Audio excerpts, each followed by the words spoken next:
¿Cómo les va? Buen día, ¿cómo andan? ¿Todo bien?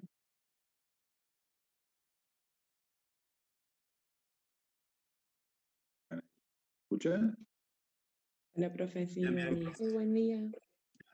Buenísimo. Ahora sí, sé que hay alguien del otro lado. Bueno,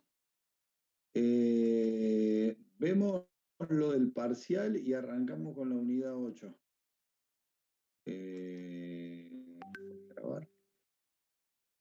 El parcial, me anoté acá las preguntas para ir diciéndole cuáles eran las respuestas y sacan conclusiones, ¿sí? Un segundito, vamos a ir viendo.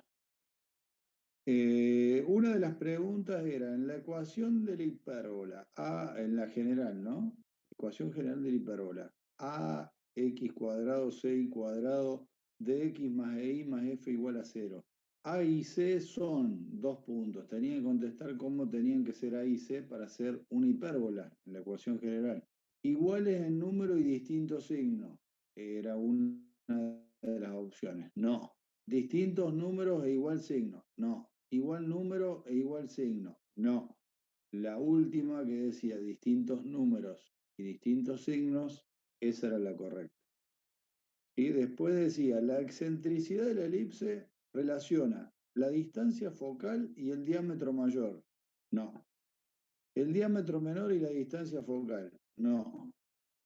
La distancia focal y el semidiámetro mayor. Es así. No era diámetro, sino semidiámetro, ¿no? Excentricidad es C sobre A y A es semidiámetro, no era diámetro. Y la última decía la distancia focal y el semidiámetro menor. Esa tampoco era. Bien. Los focos en el par de hipérbolas siempre están sobre el eje mayor. Falso. Eso pasaba en la elipse. En la hipérbola dependía del signo del término. ¿Sí? La ecuación vectorial de un plano que pasa por 3 puntos no alineados se calcula mediante. La correcta era el producto mixto de 3 vectores coplanares. Porque después decía el producto de 3 vectores, el producto mixto de 3 vectores, bueno, ese coplaneta, bien, el producto vectorial igual a 0, nada que ver. O sea, había preguntas que eran muy fáciles, porque la obvia era la correcta y las otras nada que ver. En algunas había algunas parecidas y había que pensar un poco más. Si en la ecuación implícita de la recta el coeficiente A es igual a 0, o sea, el que acompaña a X, ¿qué significa? ¿Que es una recta paralela al eje Y? No. ¿Que es una recta oblicua a 45 grados? Menos. ¿Que coincide con el eje X? Imposible. Era ninguna de las anteriores, porque la opción correcta sería que es una recta paralela al eje X. Normalizar un plano significa 2 puntos. Dividir a la ecuación general por el vector normal, esa podía traer a confusión, pero no era esa. ¿Por qué? ¿Cuál era la diferencia? Era la que decía dividir ambos miembros de la ecuación implícita o general, lo mismo, por el módulo del vector normal. O sea, lo que se debía dividir es por el módulo, no por el vector normal. Ahí estaba la diferencia. Bueno, las otras dos opciones decía dividir la ecuación explícita por el vector normal, imposible, y partir de la ecuación implícita y dividir por el vector normal, tampoco. La condición de perpendicularidad entre dos planos lo indica que sus vectores dirección son perpendiculares. No, porque los planos no lo representaban vector dirección. Que sus componentes homólogas son iguales, menos. Que sus vectores normales son perpendiculares, sí, esa era la correcta. O sea que dos planos eran perpendiculares cuando sus vectores normales eran perpendiculares. ¿Qué más? Para calcular el ángulo entre una recta y un plano, ¿utilizo el coseno del ángulo entre ambos? Falso, porque si yo usaba el coseno del ángulo entre ambos, no sacaba el ángulo entre la recta y el plano, sacaba el complementario. ¿Se acuerdan? Entonces era falso. ¿Sí? Bueno, creo que ahí están. Acá, en las hipérbolas, C es menor que A, falso, porque C era menor que A en la elipse. En las hipérbolas C es mayor que A, por eso da mayor que 1 la excentricidad. Profe, una pregunta. Sí. Debo tener mal el concepto y por eso le pregunto. En la hipérbola, A y C no pueden ser del mismo número y distinto signo y quedarían siendo equiláteras. Del mismo número y distintos signos. ¿Vos qué decís? ¿Hay C mayúscula o hay C minúscula? Ahí sí mayúscula. En la pregunta esa de la general. Sí, Claro, la primera. eso es un caso particular, pero estamos hablando en general. Eso sería un Gracias, caso gracias. particular de hipérbola. En general, nosotros definimos que para que vos mires la general y entiendas que es una hipérbola, lo que estaba claro que tenían que ser distintos números, distintos signos. Gracias, profe. ¿Sí? Ok. Bueno, mirá que bueno, cuando en clase eran 27 y ahora son 47, o sea que hay 20 medios dormidos que se empiezan a conectar después, lo vamos controlando. Bien, entonces, aclarado un poco el tema del parcial, por si había alguna duda, en cuanto a la corrección es imposible una equivocación, ¿por qué? Porque la corrección lo tira directamente el programa del formulario, o sea, yo cuando hago el parcial le pongo las que son correctas. Entonces, cuando tira la resolución, que lo tira rapidísimo del parcial, según la respuesta correcta, te dicen, sacó 8 bien y 2 mal, te hace todo el gráfico estadístico, está genial el programa del formulario porque te tira todos los datos y yo automáticamente cuando abro la, digamos, para corregir el parcial, ya tengo todos los datos estadísticos, me tira un gráfico y ya sé que hubo más que sacaron 4 preguntas correctas que 8. Y tengo un promedio de todo. Y a su vez hago un análisis de todos los parciales, ¿por qué? Porque me puedo equivocar yo en hacer el parcial y hacerlo mal, digamos, que no se interprete y demás. Pero cuando me doy cuenta que hubo alumnos que sacaron 10, que sacaron 9, que sacaron 8, quiere decir que hay varios que me entendieron perfectamente la consigna. Los que no la entendieron fueron porque o leyeron apurado o no sabían o entendieron cualquier cosa, ¿sí? Si a mí me da un resultado de que el 90% de los alumnos sacaron 4, me tengo que preguntar por qué sacaron todos 4, debe ser que no me entendieron las preguntas, ¿se entiende? O sea, esa autoevaluación yo también la hago para que no vean, para que no crean que miro y nada más y no me importa nada. Sí, a mí me importa que se entienda, que no haya trampa y que la cuestión esté, digamos, bien acordada de antemano para que no haya nada raro, ¿sí? Porque lo importante a lo que uno aspira con una evaluación es que el futuro profesional piense, razone, aplique la lógica. En una cuestión de confusión, no tenga confusión. Esté seguro de lo que contesta, esté seguro de lo que haya estudiado, esté seguro de lo que haya entendido, ¿sí? Eso es lo que nosotros tenemos que enseñarles a ustedes a partir de primer año y después seguirán los otros profes hasta quinto. Por supuesto que al de quinto le es más fácil porque ya el alumno está entrenado en ese caso. A nosotros nos cuesta más porque le estamos empezando a dar el entrenamiento, ¿se entiende? Es como van a un gimnasio, el profesor que lo atiende los primeros días te tiene que volver loco, perseguirlo, decirle, no, mirá, acá este ejercicio lo estás haciendo mal, acá estás haciendo mal, usando mal la pesa, acá te tenés que parar así, la espalda la tenés que poner más derecha. O sea, es más costoso. Ahora vos lo agarrás a los 3 años de gimnasio y el tipo va solo ya a hacer gimnasia, no tenés que explicar nada, ya sabe todo. Bueno, en nuestro caso es así. Y nosotros no estamos preparando a alguien para hacer gimnasia, estamos preparando un futuro ingeniero o ingeniera, o sea, no es poca cosa. Ok, también nosotros aprendemos todos los días, ¿eh? No se vaya a creer que es tan fácil, no tenemos la verdad absoluta, por eso yo les pregunto a ustedes y si alguno tiene alguna duda, que me pregunte para que yo también aprenda un poco. Bueno, dicho esto, nos queda comenzar con la unidad número 8 y el título es Espacios vectoriales. ¿Qué queremos nosotros?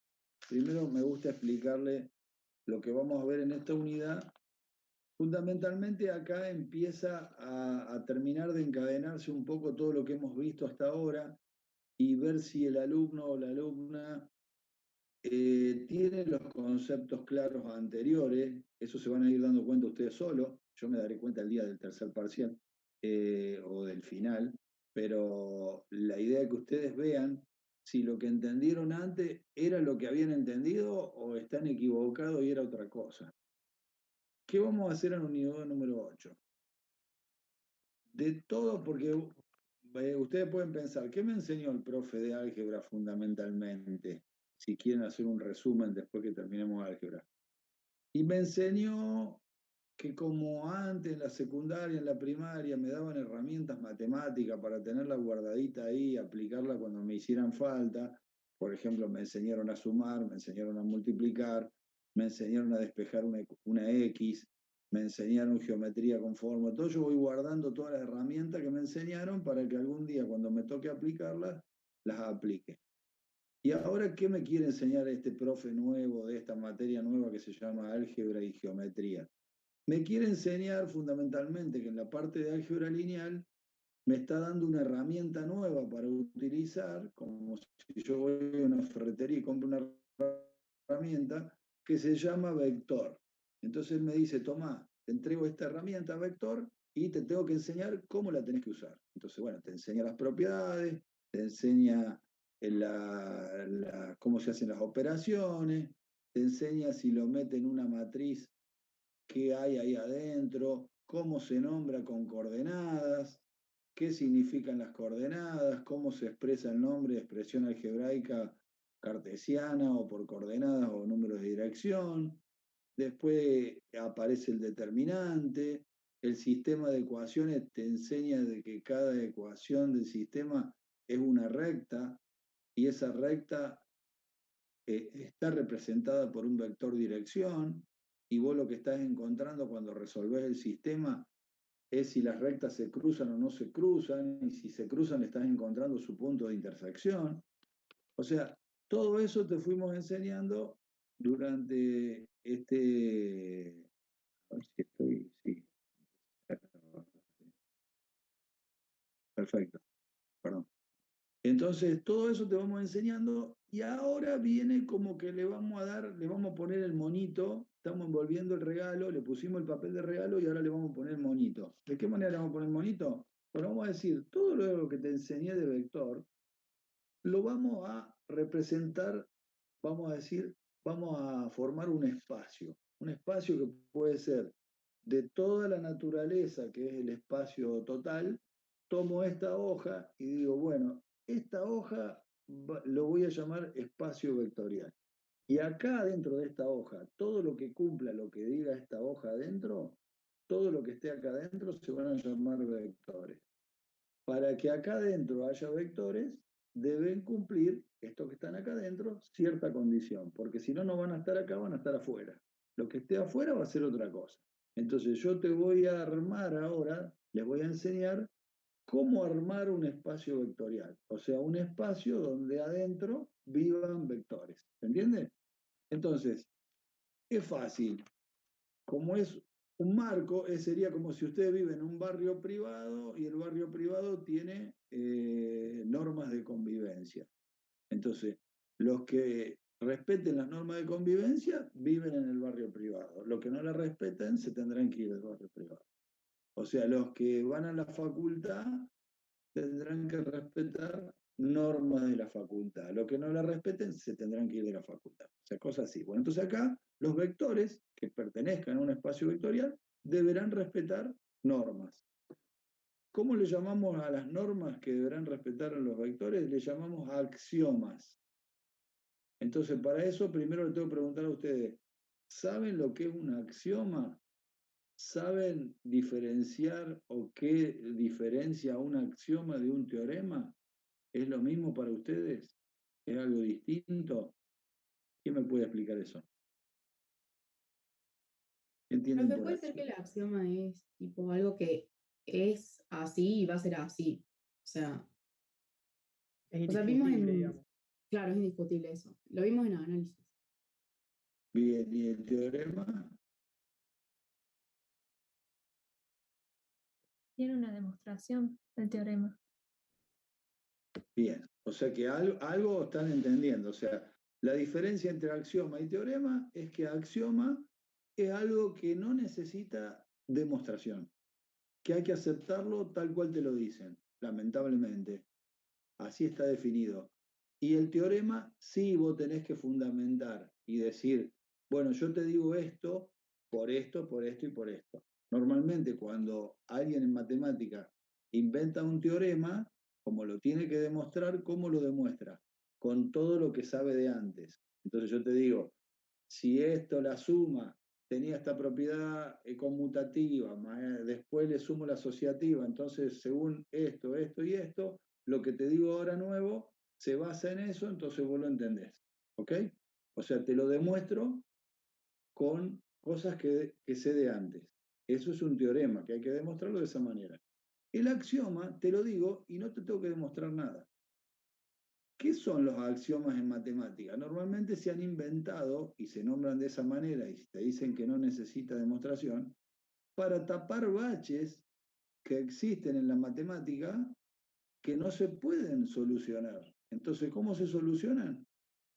Me decía una alumna hoy a la mañana temprano, se juntan en convenciones, como que se juntan todos los doctores en matemática, todos en un congreso, una vez al año, cada 3 años, lo que sea, y dicen, che, mira, salió este problema, que no había salido nunca, acá un alumno o alguien me dijo tal cosa y no hay solución. ¿Cómo hacemos? Tenemos que continuar, alguna solución tiene que haber. Entonces se juntan entre todos y dicen, lo tapemos con un axioma. Para inventar un axioma se tienen que poner todos de acuerdo. Por ejemplo, cuando inventaron todo número elevado a la 0 da 1. ¿Quién lo inventó? Algún congreso de matemáticos. ¿Por qué? Porque antes no sabían todo número elevado a la 0, si yo aplico la definición, ¿qué decía la definición de potencia? El exponente me indica cuántas veces debo multiplicar a la base. Entonces, si yo tengo 2 a la 0, lo lógico sería, debo multiplicar 0 veces al 2, entonces me da 0. ¿Y por qué le pusieron 1? Vaya a saber por qué, no hay explicación. Eso fue un axioma. Juntaron todo y dijeron, a partir de ahora, todo número elevado a la 0 da 1. ¿Lo aceptan? No, porque quiero que me expliquen. Sí, lo aceptan. Tienen que aceptarlo y es así. No hay explicación. O sea, eso para que vean que las matemáticas son mentiras, que es exacta, está llena de baches y se va completando con axiomas. Esa es la forma de acomodarlo, digamos. ¿Se entiende? No quiero decir que se inventa una mentira. Se inventa algo que todos tienen que estar de acuerdo para continuar. Vamos a hacerlo así diplomáticamente. ¿Sí? O sea que perfecto no hay nada, se darán cuenta.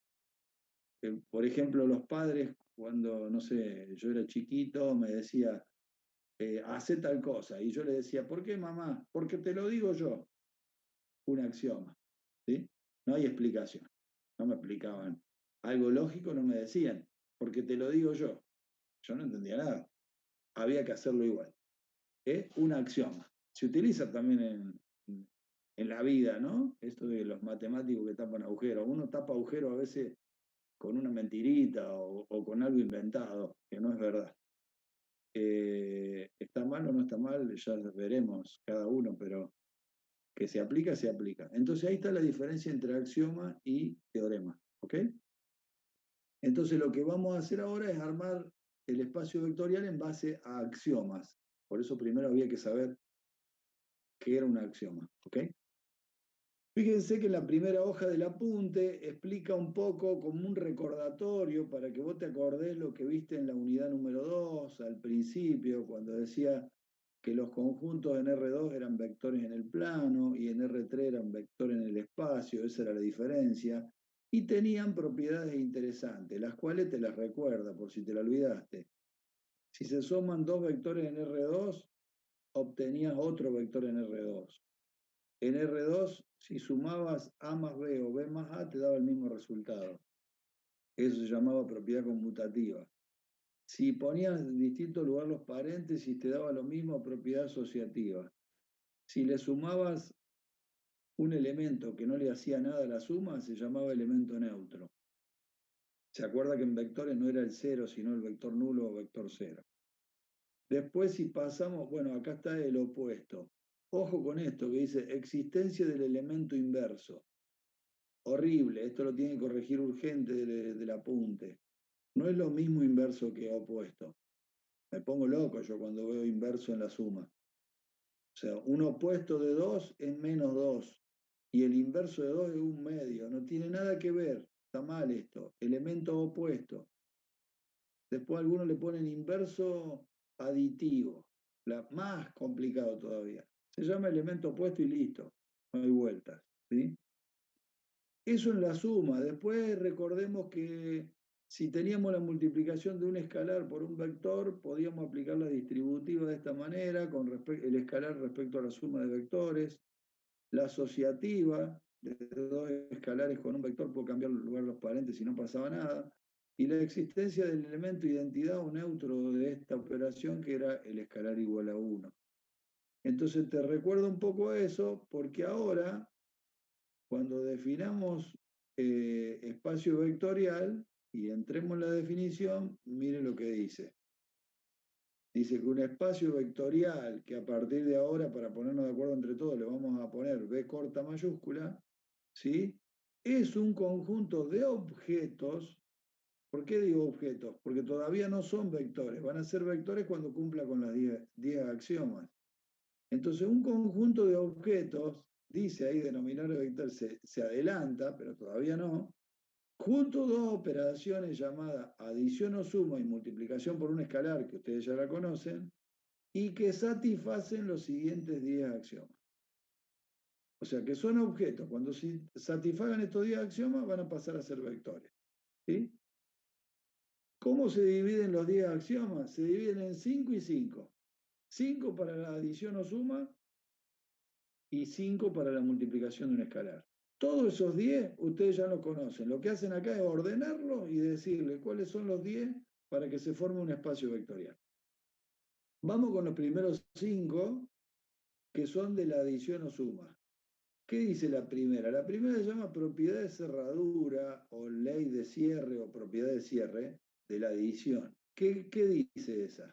Que si vos tenés dos vectores U y B dentro de este espacio, vos tenés un vector, dos vectores distintos, están adentro de B. Cuando los sumes a los dos, te sigue, el resultado te tiene que seguir dando adentro de B. Si te da afuera, chao, fuiste, no la cumple, no está dentro del espacio. ¿Se entiende? Eso se llama propiedad de cierre, porque justamente U y B, si están en B, la suma de U más B también pertenece a B. ¿Sí? La segunda ya la conocen bien, es la propiedad conmutativa, que te dice que U más B te tiene que dar el mismo resultado que B más U. La tercera también la conocen porque es la asociativa de la adición. Teniendo tres vectores podés cambiar el paréntesis de esa manera y te da el mismo resultado. La cuarta habla de la ley, otra vez acá, identidad aditiva o elemento neutro. No, perdón, era acá después lo otro. Acá habla del elemento neutro, que es el vector nulo, que si vos le sumás a cualquier vector ese elemento neutro, te sigue dando el mismo vector. Y la última vez que dice ley de inverso aditivo, la tiene con el inverso. Acá tiene un problema. En el mental todavía el profe que hizo el apunte, porque inverso aditivo o inverso no se dice opuesto. Esto es para complicar la vida nada más. Ojo. Entonces, ese opuesto es un vector o un objeto con distintos signos contrarios, tal cual si lo sumo, me da el elemento neutro que es el vector neutro. Ahí estarían los 5 axiomas primeros que hay que respetar y cumplir para empezar a hacer un espacio vectorial. Y acá vienen los otros 5. Los otros 5 son de la multiplicación de un escalar por un vector. Y el número 6, que es el primero de esta operación, dice que es la ley de cierre para esta operación. ¿Qué quiere decir? Que si U es un vector y K es un escalar y los dos están dentro de B, cuando vos multipliques K por U, también te tiene que dar dentro de B. Lo mismo que dijimos en la otra operación para esto. El séptimo y el octavo hablan de ley distributiva o propiedad distributiva. Lo que pasa es que uno es distributiva de un escalar con respecto a la suma de vectores y el otro es al revés, distributiva de un vector con respecto a la suma de dos escalares. ¿Sí? Las dos se tienen que cumplir. La novena, que es la asociatividad entre dos escalares y un vector, que puedo cambiar el lugar de paréntesis, es otro axioma. Y la número 10 y última habla de la ley de identidad o elemento neutro de esta operación, que sería el K, el escalar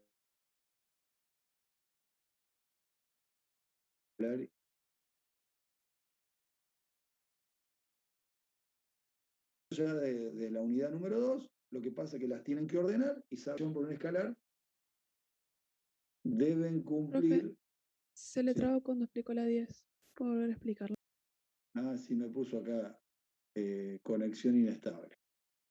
La 10 era la última, que habla de la ley de identidad o de elemento neutro de la multiplicación de un escalar por un vector. ¿Cuál es el elemento neutro? El k igual a 1. Acá está, ¿ves? 1 por u igual a u. De eso habla. O sea que ustedes tienen que saber, si le preguntamos en el parcial o en el final, ¿qué es un espacio vectorial? Definirlo, que es un espacio donde hay objetos que tienen que cumplir 10 axiomas, 5 de la operación adición y 5 de la operación multiplicación por un escalar y saber cuáles son los 10, ¿sí? 5 de cada uno.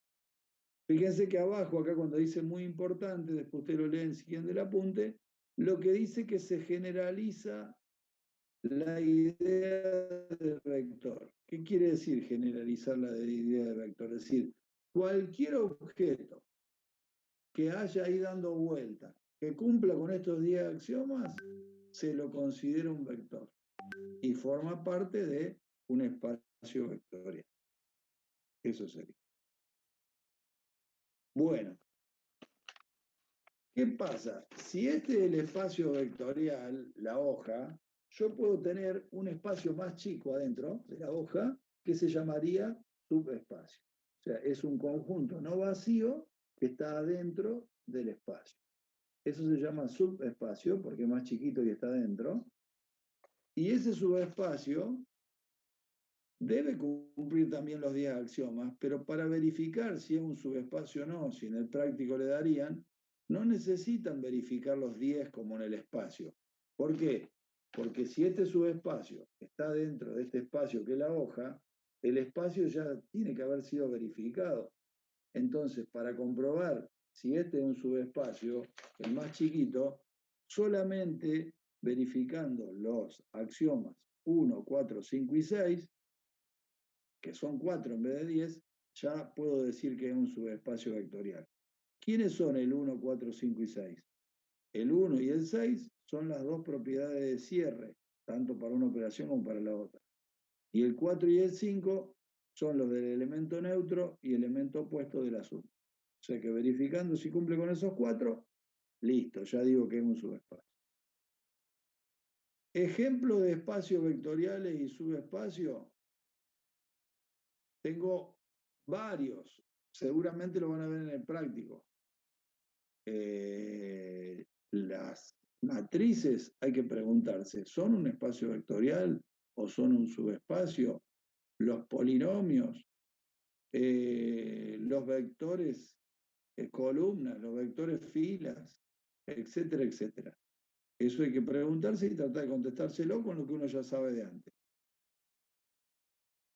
Dos conceptos. El espacio generado sería uno nuevo. Combinación lineal ya lo tendrían que haber visto. ¿Alguno tiene idea concreta y que me sepa explicar cuándo existe combinación lineal entre vectores? ¿Y qué es una combinación lineal? Explíquenmelo con sus palabras para ver si lo han entendido o no, o si es que lo saben o no a esta altura. ¿Qué sería una combinación lineal entre vectores para ustedes?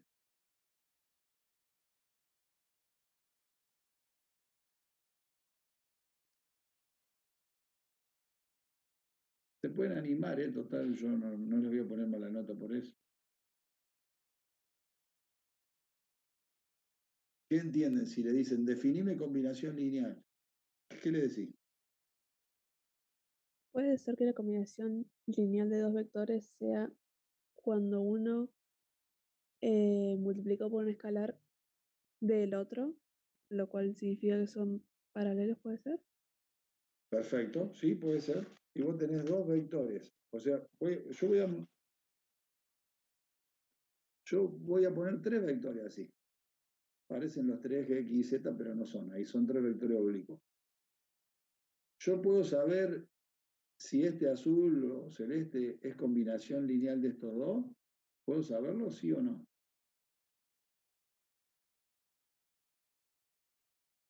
Así a simple vista o con la fórmula. A simple vista. Y yo supongo que no, deberían ser o paralelos o estar en el mismo lugar. Perfectísimo. O sea, a simple vista es muy difícil saberlo, salvo que seas un experto en álgebra y ya sepas mucho más cosas, capaz que por ahí sí. como todo, ¿no? Cuando uno es más específico en el estudio, cada vez sabe más. Lo que sí, como dice Ileana, si yo tengo dos paralelos, ahí sí me doy cuenta a la vista que este azul salió de este gris multiplicado por un escalar.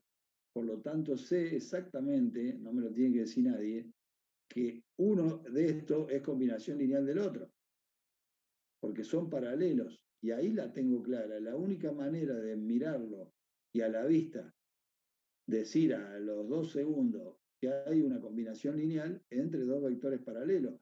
No importa que este azul esté arriba de este, encima, o esté separado. Porque lo que tienen que tener claro es que si está encima o está separado, lo mismo son paralelos, ¿no? Porque paralelo quiere decir tener la misma dirección.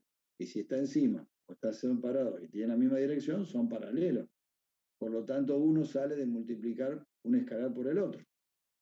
Como lo explicó muy bien Ileana. Entonces, acá yo me doy cuenta espectacularmente y puedo decir, este es combinación lineal de este. Pero así, yo primero tendría que encontrar una fórmula que me diga que, por ejemplo, este del medio es 2 veces este azul menos 5 veces este gris. Entonces, si yo encontré eso, ahí puedo decir que este del medio es combinación lineal de estos dos. ¿Entiende? Y si encontré que este del medio es combinación lineal de estos dos, ¿cómo sería este respecto a estos dos?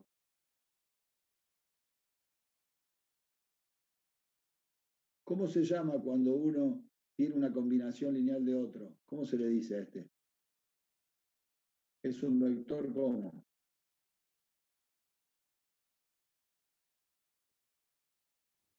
¿Puede ser una suma, profe? No, la suma ahí está en la fórmula y todo, pero digo, ¿qué nombre tiene un vector que es combinación lineal de otros? ¿Cómo se llama?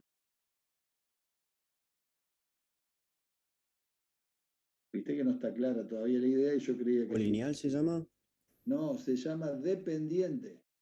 Un vector es dependiente de otros cuando sale de una combinación lineal de otros. O sea, si este sale de 2 veces este y 2 veces y menos 3 veces este depende de estos dos, porque salió de ahí. Es como si este fuera la madre y este sería el padre y este el hijo. Este depende de estos dos. ¿Sí? Estos dos son independientes, pero tienen el hijo que pasó a ser dependiente de los dos. ¿Se entiende cómo es? Digo yo como para que se acuerden. Esto, combinación lineal, está asociado inmediatamente con el concepto de dependencia o independencia. Esto es algo parecido a lo del triángulo rectángulo. Miren, si yo le dibujo un triángulo rectángulo ahí y le digo, ¿cuál es el cateto adyacente? ¿Ustedes qué me dicen? ¿Cuál es el cateto adyacente? Depende del ángulo, profe. Ah, porque lo estaban pensando tanto, digo, ¿qué les pasa? No saben cuál es el cateto adyacente. Pero lo primero que hay que saber es cuáles son los catetos y cuál es la hipotenusa. Eso sería lo más grave. Ahora bien, si después saben que los dos catetos forman los 90 grados, no me pueden decir nunca cuál es el cateto adyacente si yo no le doy el ángulo previamente. Si le doy el ángulo de acá abajo, el cateto adyacente sería este horizontal. Y si le doy el ángulo de allá arriba, el cateto adyacente sería este vertical. Entonces, una cosa depende de la otra, y yo cuando me dan algo a veces, no puedo decir lo que me preguntan, no le puedo contestar hasta que no me den algo anteriormente, como en este caso. Bueno, en el caso de que a mí me pregunten de estos tres, ¿cuál es el vector dependiente y cuál es el independiente? ¿Son independientes los tres o hay alguno que depende de los otros? No se lo puedo contestar inmediatamente mirándolo. Sería fantástico y yo lo puedo contestar. Lo que sí yo puedo decirle es que si encuentro una combinación lineal de alguno con respecto a los otros, ese que le encontré la combinación lineal pasa a ser dependiente de los otros dos. Pero capaz que tengo que estar 4 años para darme cuenta que este es 3 veces este menos 2 veces el otro. Entonces hagámoslo más simple. Por eso a esta altura de la materia, por lo menos le voy a enseñar una forma de decir inmediatamente cuál es el grupo de independiente y cuál es el grupo de dependiente, pero sabiendo algo antes. ¿Qué hay que saber antes? Ya les digo, pero miren acá, le explica en dos fórmulas lo que es la combinación lineal. ¿Ve? Dice U es igual a A por el versor I más B por el versor J más C por el versor K. ¿Qué quiere decir? Que si vos encontraste esta combinación lineal, U depende de A, de B y de C. No, perdón, A, B y C son coeficientes, números. U depende de I, de J y de K, que son los vectores. Eso sería lo correcto. Y acá W, si encontraste esta combinación lineal, quiere decir que W está dependiendo de B1, B2 y Bn, que tendrían que tener la flechita arriba y no la tienen acá. Porque los K son coeficientes, o sea, son escalares, como dice acá abajo, y los B1, B2 y Bn son los vectores. Entonces, si vos encontraste que W, vector con la flechita, es igual a 3 veces B1 más 2 veces B2 más, punto suspensivo, 5 veces el último, quiere decir que está diciendo la combinación lineal que este W está dependiendo de B1, B2 y Bn. ¿Se entiende? Recién ahí te das cuenta de que este es dependiente, cuando vos encontraste la combinación lineal. ¿Sí? Entonces, ¿qué te va a ayudar a saber cuál es dependiente y cuál es independiente? El concepto de base, que es a donde nosotros queremos terminar hoy. Antes que eso, acá el apunte les brinda ejemplos. Por ejemplo, dice, combinación lineal en R3. Vos tenés un vector columna o una matriz columna, menos 7, 7, 7, y te dice que este es una combinación lineal de este otro y este otro. Y vos decís, ¿me está mintiendo o no me está mintiendo? Mira, acá te da la comprobación, porque él encontró el ejemplo que menos 7, 7, 7 va a ser igual a 2 veces este vector columna menos una vez este otro. ¿Te das cuenta vos si te está diciendo la verdad o no? Para eso tenés que saber multiplicar por un escalar a las matrices y sumar, ¿no? ¿Cómo te das cuenta si este es el resultado de todo esto de la derecha? Y bueno, haciendo arriba, 2 por menos 1, menos 2. Menos 1 por 5, menos 5. Menos 2, menos 5, menos 7. Va bien. 2 por 2, 4. Más 3, 7. Perfecto. 2 por 4, 8. Menos 1, 7. Está bien lo que te están diciendo. Esta combinación lineal te da este. Entonces, ¿qué concluís vos? Que esta matriz es combinación lineal de este y de este. Por lo tanto, este vector, columna, es dependiente de este y de este. ¿Se entiende? El mismo otro ejemplo con una matriz que ya no sea columna, sino que sea, por ejemplo, una matriz 2×3. Esta es combinación lineal de estas dos. ¿Por qué? Porque esta sale de multiplicar 3 veces esta más 2 veces la otra. Un polinomio, como vieron en la secundaria, cuando decían 2x más 3x cuadrado más 5x cubo más 8x a la cuarta, es una combinación lineal. Coeficiente más el x a la tanto, que sería un vector. Bueno, ahí tienen ejemplos. ¿Sí? Yo quiero llegar al tema base. Y para que entendamos el tema base, perdón que no vi el chat, ahí hay dos cosas que por ahí no las leí, discúlpenme. Se me acaba de cortar la luz, por eso me volví a unir recién. Ah, perfecto. Disculpe, profe, se me cortó la luz. Ah, hubo varios que se cortaron la luz entonces. Hubo un corte generalizado. Vive más o menos en barrios cercanos. Bueno, para los que se le cortó la luz, lo que estuvimos hablando es la relación entre combinación lineal y dependencia o independencia. Ahora lo vamos a entender mejor cuando vemos base. Y la pregunta es que ustedes me digan, si yo a un vector lo nombro, le pongo un nombre, ¿cómo decíamos que le poníamos un nombre? Por ejemplo, el vector B corta con la flechita igual a 4 menos 5, 8. Lo voy a anotar acá para no olvidarme. 4 menos 5, 8. ¿Yo sé dónde está ubicado el 4 menos 5, 8? ¿O tengo que saber algo antes para poder ubicarlo? Esa es la pregunta. Me viene el reflejo del sol. ¿Qué opina? Le digo, graficame el vector 4 menos 5, 8. ¿Lo pueden graficar así nomás o yo le tengo que dar algún dato antes? Y deberías saber que existe un eje X, Y, Z, un sistema de coordenadas para poder graficarlo, porque si no, es como que vas a estar en la nube y no vas a saber qué hacer. ¿Y por ¿Para qué dónde dijiste, disparar? ¿y por qué dijiste 3 ejes? ¿Por qué no me dijiste 2, 4, 8? Y porque me dio 3 valores distintos. Ah, muy bien. Excelente. ¿Y eso qué quiere decir? Cuando vos me decís, tengo que saber dónde están los 3 ejes, ¿qué es lo que necesitas que te den? Sistema de referencia. Un sistema de referencia. ¿Y el sistema de referencia qué tiene incorporado adentro, aparte de los ejes? Acá dijo Sol. ¿Dónde está el 0? A mí me interesa saber dónde está el 0. El 0 me lo da el sistema de referencia, se supone. A mí me interesa el 0, porque del 0 arranca todo. El 0 es el origen. Si le pusieron origen, es porque donde se origina todo. ¿Sí? Nosotros podemos decir, a mí me interesa dónde empieza la vida. ¿Sí? Parece que hay varias teorías, todavía no se pusieron de acuerdo. ¿Dónde arranca la vida? ¿Cuál es el 0 de la vida? Parece que hay distintos sistemas de referencia. No hay uno solo. ¿Sí? ¿Dónde arranca la pandemia? No se sabe todavía. ¿Dónde está el 0?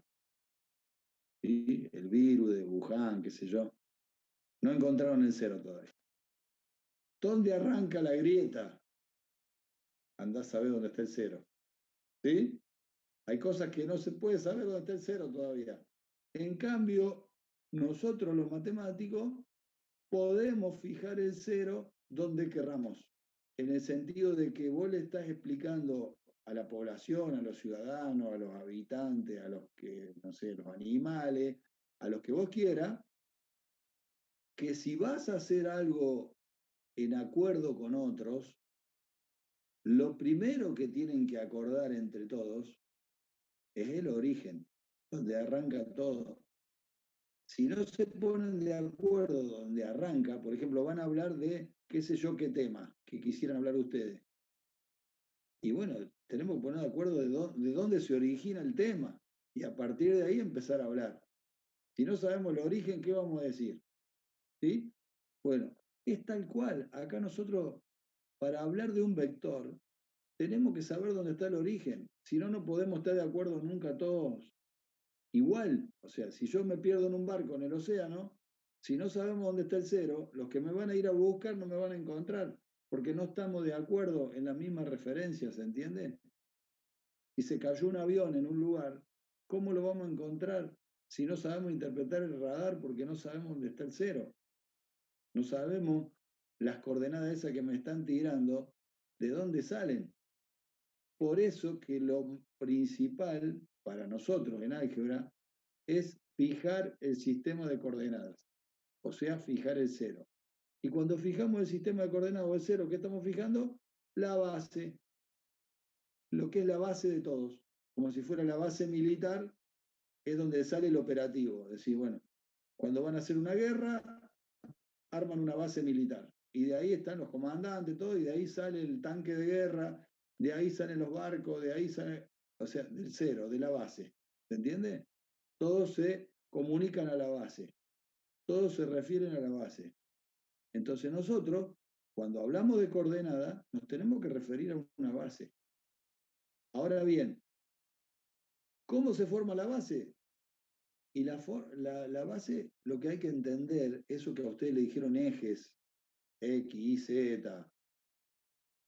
Primero que le dijeron 2 dimensiones, que es una mentira, porque no existe nada de 2 dimensiones. Es una simplificación matemática para entender las cosas en una hoja o en un pizarrón, donde se desprecia uno de los espesores, que porque es más chico que los otros, entonces se desprecia una de las dimensiones, pero no quiere decir que haya 2. Siempre hay 3. Entonces, Si ahora ustedes han mirado el apunte un poquito más adelante, o no sé si atrás, habla de RN. Entonces, ¿RN qué significa? R2, R3, R4, R15, R28, R56. Entonces, si yo empiezo a hablar de R28, yo le estoy queriendo enseñar a ustedes que existe otra dimensión de lo que ustedes le enseñaron como dimensión, porque ustedes le dijeron que el espacio era la tercera dimensión. Si yo le hablo de R15, ¿estoy hablando de un espacio distinto, de 15 dimensiones que ustedes no conocen? ¿O qué le estoy tratando de enseñar? ¿Qué les parece? Porque ahora vamos a hablar en un rato. RN, R28. ¿Qué significa? Yo para que no me traten de que estoy re loco. ¿Qué significará estar en un espacio R18? ¿Qué espacio se imaginan ustedes?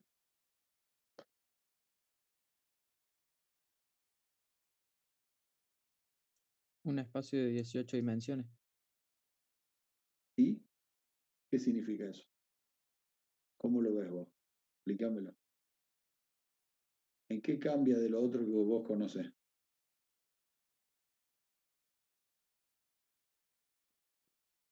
¿Cómo son las 18 dimensiones? ¿Qué es lo que va a cambiar, matemáticamente hablando? Cambia que yo salgo de casa, me voy al patio y veo más cosas de las que veía antes, veo más, no sé, antes veía árboles, pasto, la pileta, el mar, la montaña, el cielo, y ahora veo más cosas porque pasé de 3 a 18. ¿Qué veo más? ¿Qué cambió? Taratatán. Parece una charla de filosofía entre locos que se tomaron un poquito de cannabis o marihuana y se fueron al mar y empezaron a divagar. ¿Cómo sería? No se asusten. Apliquen la imaginación, díganme algo. Yo me divierto un poco también, si no me voy a dormir. ¿Cómo sería? Todo mudo.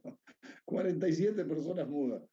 ¿Cómo hacer para que 47 personas no digan nada? Preguntarle de 18 dimensiones.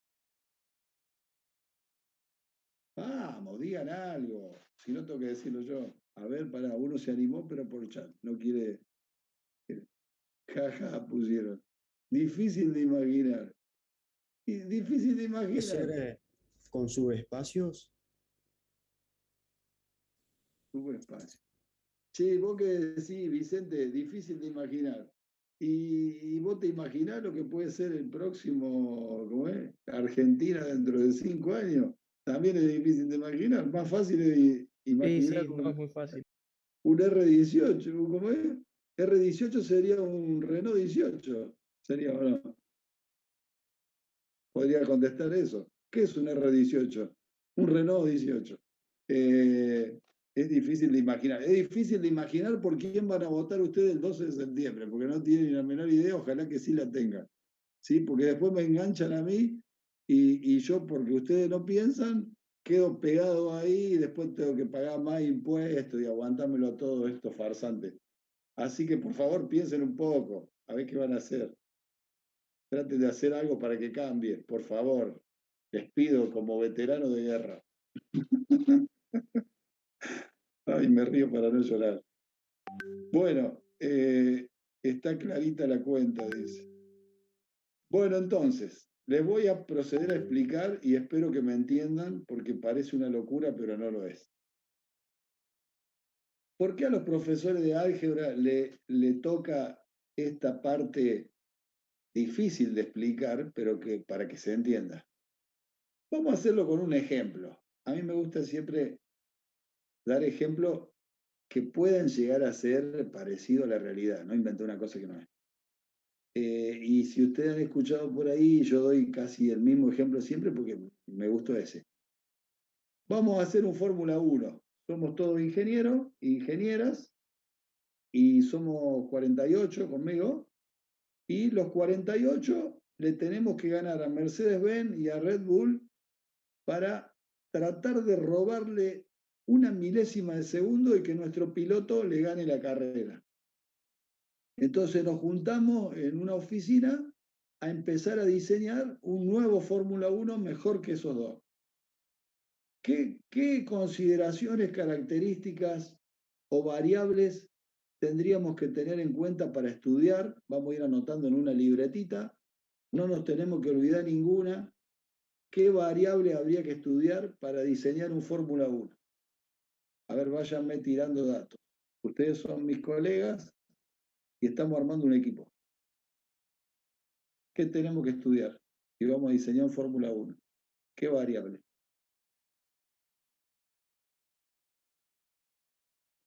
¿De qué material va a estar hecho? Bueno, ahí está. Anoto. Número 1, materiales. ¿Qué más?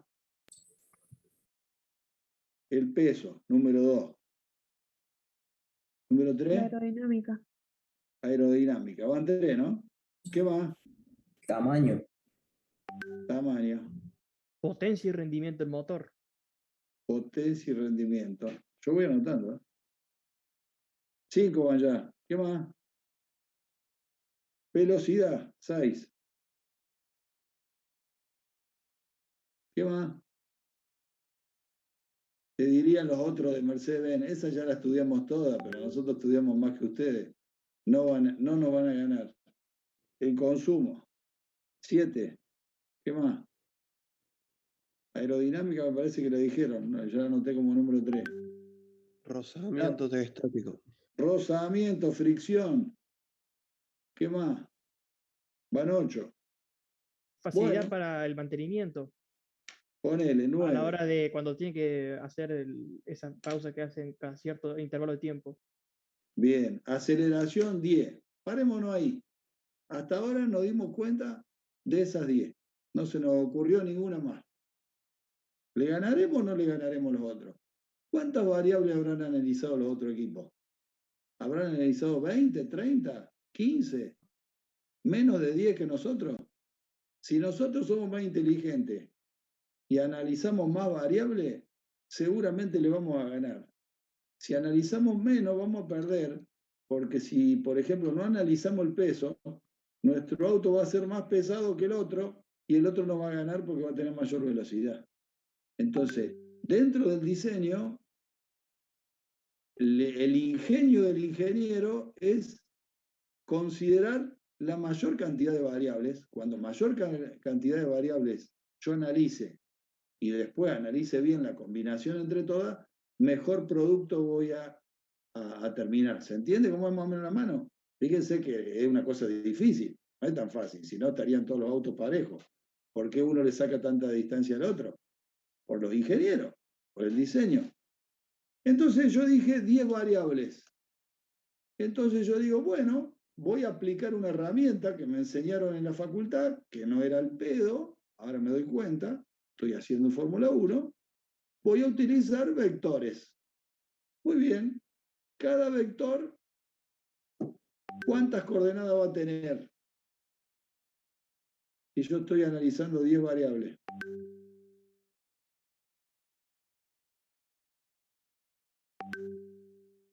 10 coordenadas. 10 coordenadas. Y cada coordenada, ¿a qué la tengo que referir?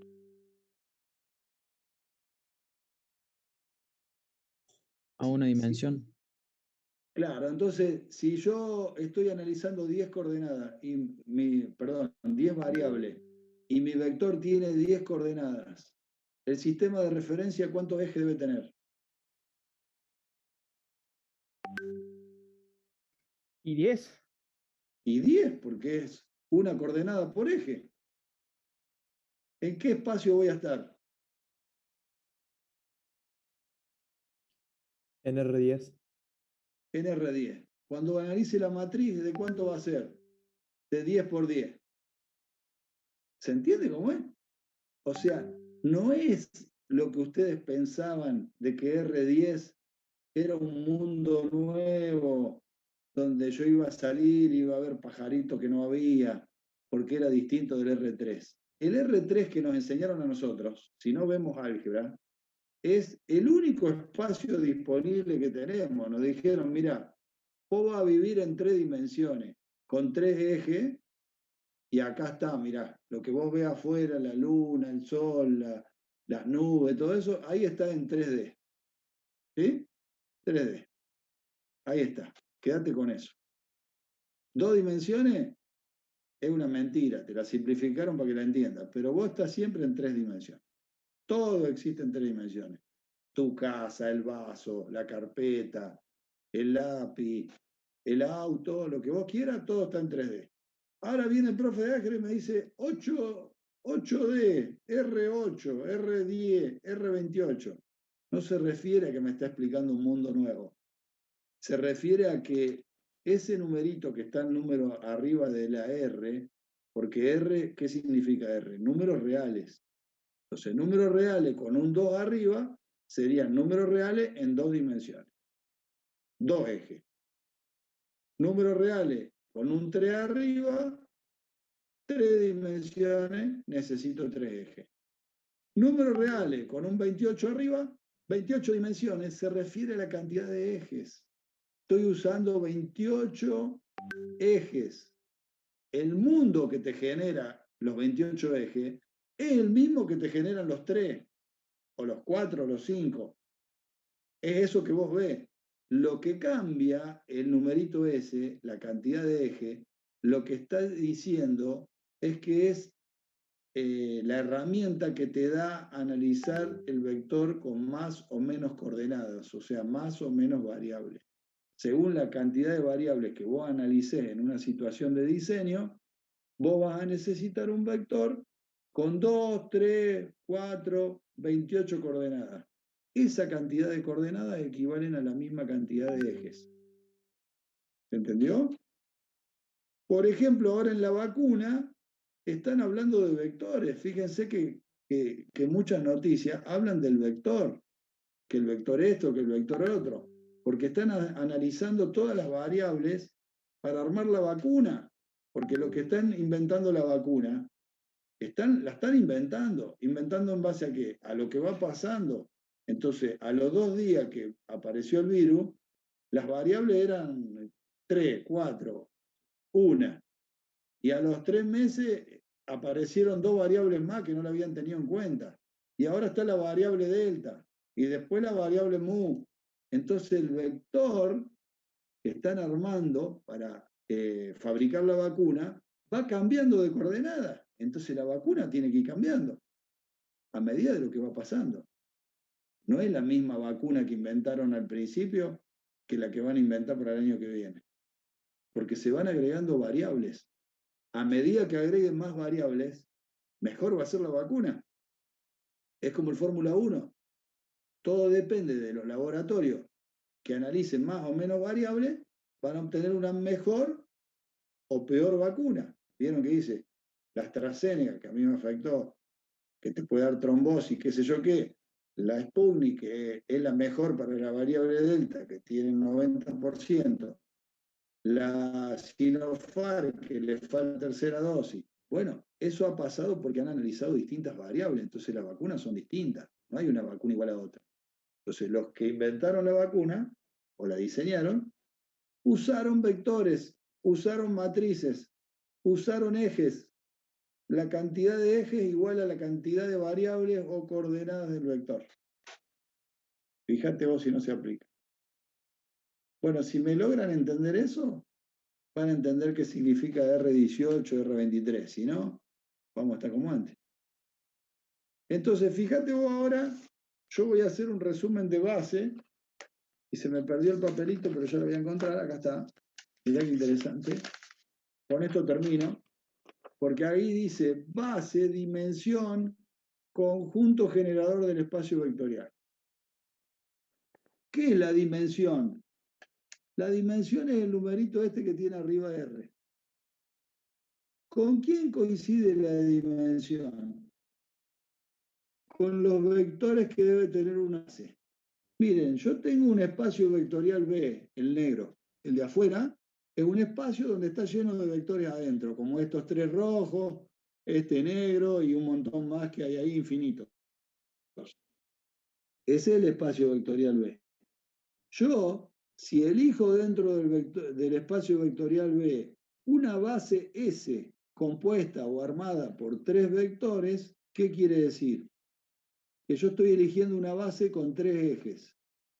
¿Cómo son? ¿Cómo tienen que ser estos ejes para formar una base? Tienen que ser independientes entre sí. ¿Qué quiere decir independiente? No debe haber ninguna relación o combinación lineal entre ellos. Por ejemplo, el IJK o el XYZ que ustedes conocen. ¿Sí? Esos serían los 3 ejes independientes. No existe ninguna relación o combinación lineal entre los 3.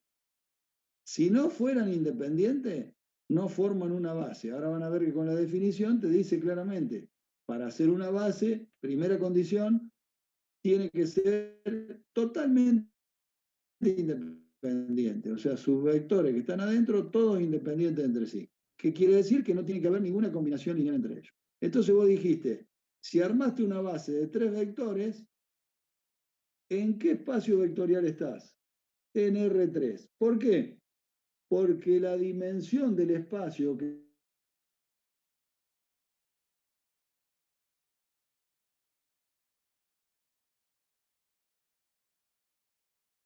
es de vectores independientes de la base.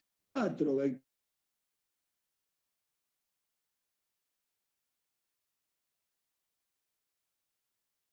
independientes, 28 vectores independientes en una base, este sería R28. ¿Se entiende? Entonces, si queremos definir dimensión, ¿cómo lo podemos definir? Tranquilamente con esta definición. La dimensión de un espacio es igual a la cantidad de vectores independientes que tiene una base. Listo, ya está definido. Ahora la pregunta es, dentro del espacio R3, ¿cuántas bases puedo tener? ¿Una sola o puedo tener más de una? ¿Qué les parece?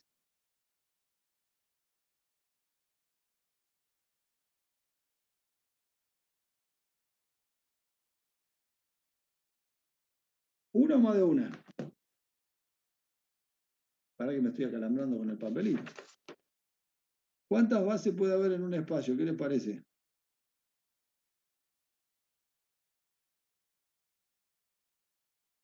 Se fueron todos. Los maté con los ejes. ¿Me escuchan? Sí, sí, sí. Ah, están pensando. ¿Por qué tardan tanto para pensar? ¿Así van a pensar para votar? Uy, uy, uy. Estoy preocupado.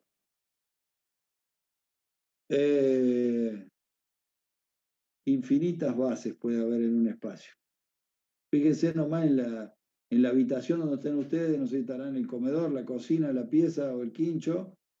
Miren dónde están los 3 ejes. Pueden estar en el rincón de la derecha del piso, en el rincón de la izquierda del piso, arriba del techo en la punta, en la otra punta. O sea, tienen para elegir distintos sistemas de coordenadas en una misma pieza. O sea que ustedes podrían tranquilamente cambiarse de base, elegir la del piso, el rincón del piso, y cambiarse a otra base S', que sería el rincón del techo. Y después cambiarse al otro rincón del otro lado del piso. Entonces, dentro de R3 se pueden mover en distintas bases. Por eso la clase que viene vamos a arrancar con el problema que dice el título del apunte, yo no le pondría así, problema de cambio de base. ¿Por qué problema? Si no hay ningún problema. ¿Cómo cambiar de base? Eso es lo que vamos a aprender para terminar en la unidad 8, la clase que viene. Entonces, ahora viene el tema que yo le decía, cómo antes no te daba cuenta cuál era dependiente e independiente, qué te faltaba, qué ayuda. Y la base. Ahora sí te vas a dar cuenta. Si el profesor te da la base, te dice, esta es tu base S, o sea, ya fijó el 0 en un lugar, inventó este sistema de referencia, listo, ya quedó, listo. ¿Qué quiere decir? Que los únicos vectores independientes que vas a tener son estos 3. Todo lo otro que estén afuera, esto, lo que estén acá adentro, lo que estén por acá al costado, todos van a depender de estos 3. Por eso que visto de otra manera, si a vos te dan los tres ejes, así, X y Z, ¿qué hacíamos antes? Cualquier vector que anduviera por el aire, ¿cómo se llamaba? Si estos ejes eran Y, J y K, este se llamaba 2Y más 3J menos 5K. ¿Qué estábamos haciendo ahí? Ya estábamos haciendo una combinación lineal cuando lo nombrábamos y decíamos, este que está en el aire era 2 veces este Y más 3 veces este J más 5 veces este K. O sea que al ser una combinación lineal de estos tres, ya estábamos diciendo que este dependía de esos tres. Por supuesto que todos los que anden por acá arriba, por acá abajo, allá más lejos, para el otro lado, todos van a depender de este sistema de referencia, porque dependen de ese cero. Estos tres que están en la base son los únicos independientes. Todos los demás que yo encuentre van a depender de estos tres.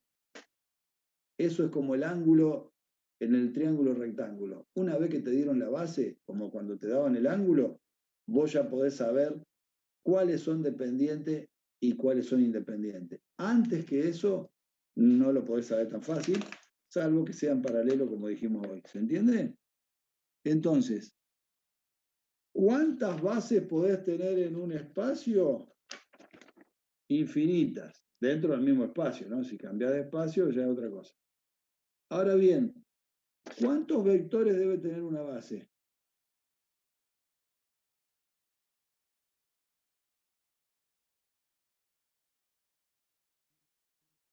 ¿Cuántos vectores debe tener una base?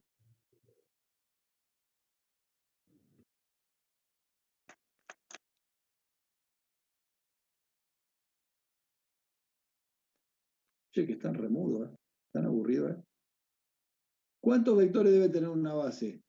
La misma cantidad de vectores independientes que tiene la dimensión del espacio. Si vos estás en R3, la base tiene que tener 3 vectores independientes. Si vos estás en R18, tiene que tener 18 vectores. O sea que cualquier base de las infinitas que vos tengas en este espacio, si estás en R3, todas las bases que vos elijas tienen que tener 3 vectores independientes, o sea, 3 ejes, que sería lo mismo. ¿Sí? Esas dos cosas, o 3, tienen que saber bien, o sea, tienen que saber cuáles son independientes y cuáles son dependientes de acuerdo a la base. ¿Cuántas bases debe tener un espacio y cuántos vectores debe tener una base? Esas son 3 preguntas fundamentales de este tema. ¿Ok? Y ahí el tema de dependencia o independencia. Yo los voy a dejar para que ustedes jueguen con los gráficos y se pregunten cosas y aprendan, porque esto va a ser una parte fundamental del tercer parcial y de los finales. Si vos no sabés lo que es una base, no sabés dónde está el origen, entonces no sabés nada, no podemos hablar de otra cosa. ¿Sí? Es como decir vos, no sabés de dónde nace un caballo. Y bueno, ¿qué vamos a hablar de los caballos? No sabés ni de dónde sale el caballo. ¿Entiendes? Bueno. Entonces, volviendo a las definiciones, una base va a ser algo que genere el espacio y que tenga vectores independientes. Y ahí la tienen en el apunte ustedes. Miren, base, definición.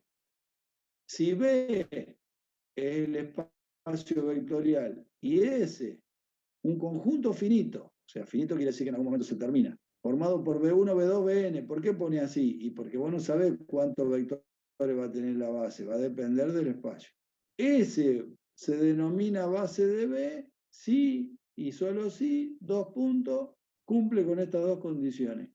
Primero, la base tiene que ser linealmente independiente, o sea que todos los vectores que estén adentro sean independientes. Y segundo, que esa base debe generar al resto del espacio. De ahí sale todo el espacio, de la base. ¿Sí? ¿Qué pasaría si el profe le dice que están en R3 y le da una base de 4 vectores? ¿Qué estaría pasando?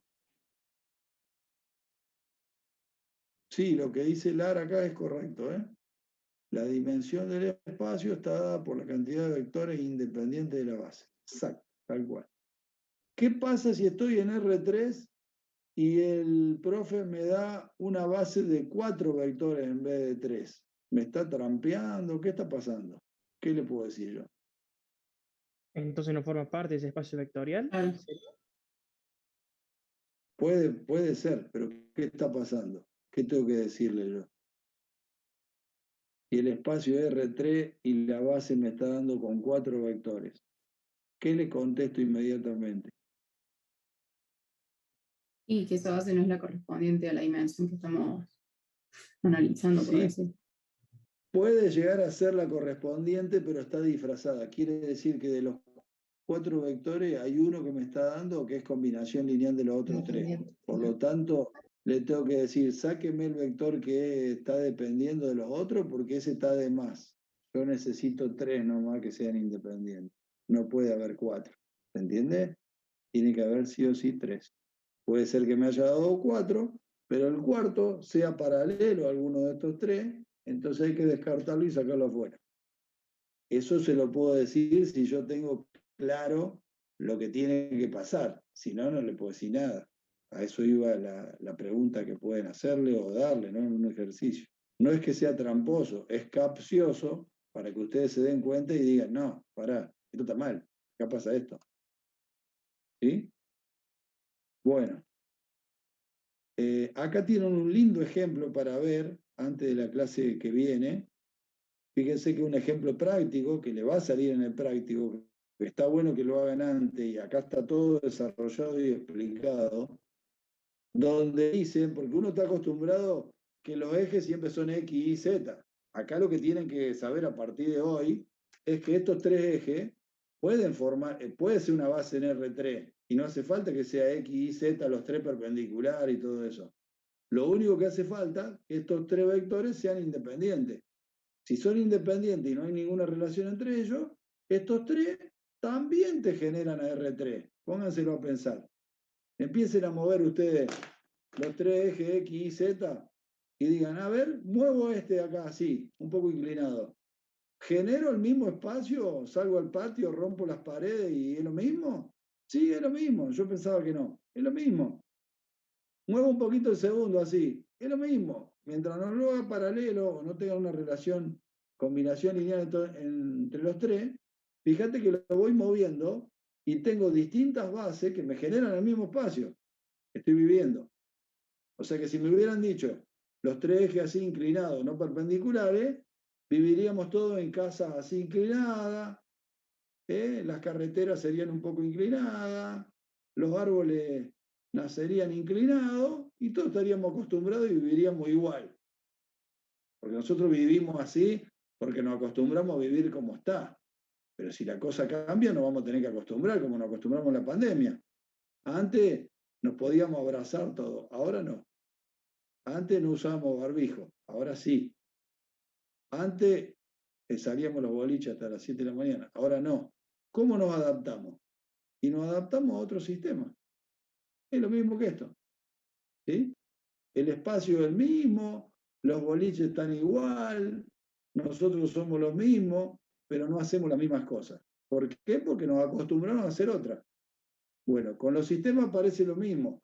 Nos acostumbraron a trabajar X y Z perpendiculares. ¿Pueden ser que no sean perpendiculares y es lo mismo? Sí, es lo mismo.